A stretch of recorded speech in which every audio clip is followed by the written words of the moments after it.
My brother's death launched a lifelong search for meaning, for a reason why he died. My story tonight shares the quest that led not only to a camaraderie with other sibling grievers, but also a passion to convey the experience of losing our brothers and our sisters.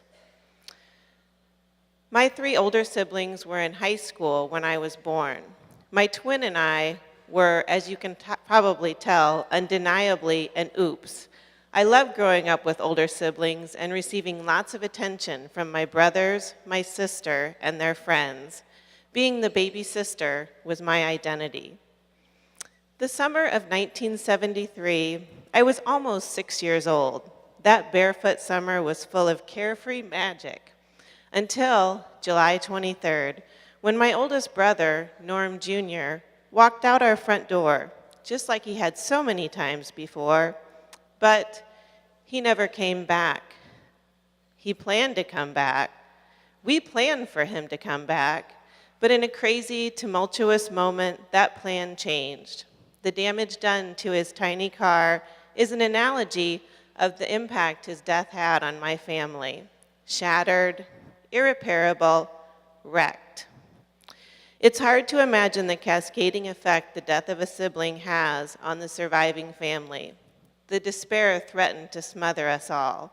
Where there was laughter, there was now quiet. So silent, I could hear the clock ticking on the wall as we grieved. No matter our wishes or our expectations, life moved on without our Norm.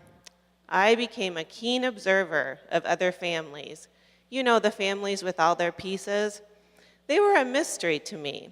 I was confused and a little jealous that they could take happiness so for granted. In college, when I became older than Norm ever would be, the search intensified for an understanding, for healing of some kind. I began to wonder about all those other siblings who had lost a brother or a sister. What was their story?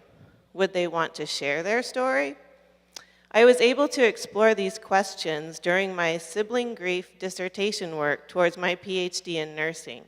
I went to homes and offices to collect sacred stories from 27 sibling grievers, bidding each one, tell me the story of the loss of your sibling.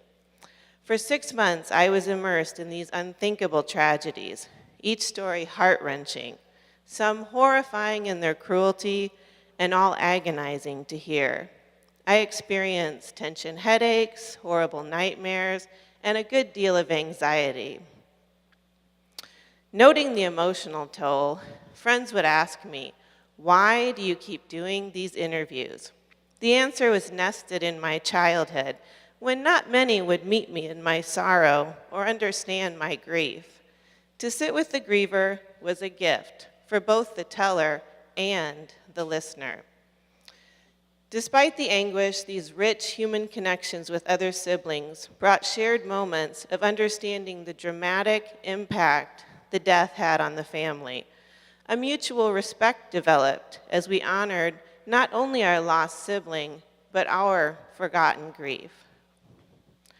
Siblings are called forgotten grievers because our bereavement is often overshadowed by parental grief. Understandably, we often hear, your poor mom. These neglected stories, vivid snapshots in time, cried out to be more than a dissertation tucked away for academia.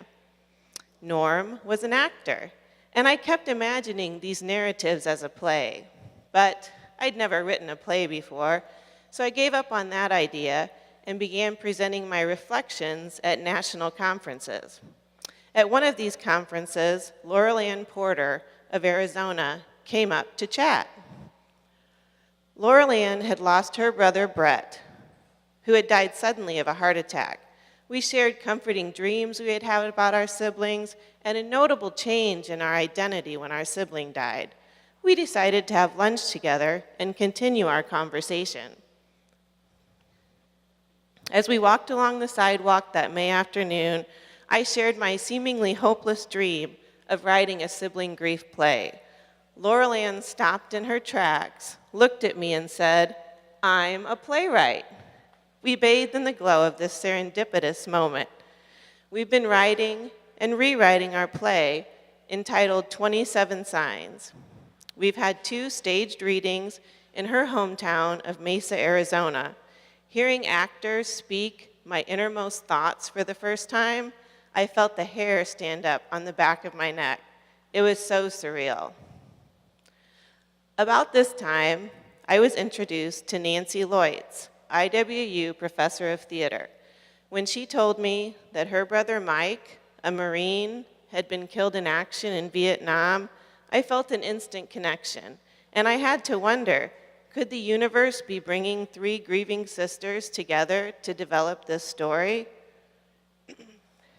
When Nancy was 11, she glanced out the window to see uniformed Marines approaching the front door of her house. She knew these men were coming to say that Mike had been killed. She remembers feeling sad that the doorbell soon would ring and shatter her mom and dad's world.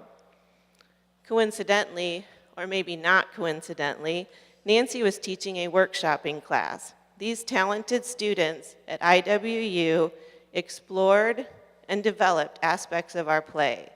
The latest news is a full production is planned for May in Arizona. Maya Angelou said, "There is no greater burden than carrying an untold story. This sibling grief story wants to be told, to give voice to the griever, bringing a message of unity, that we are not alone, that our grief and our cherished siblings are not forgotten." Thank you.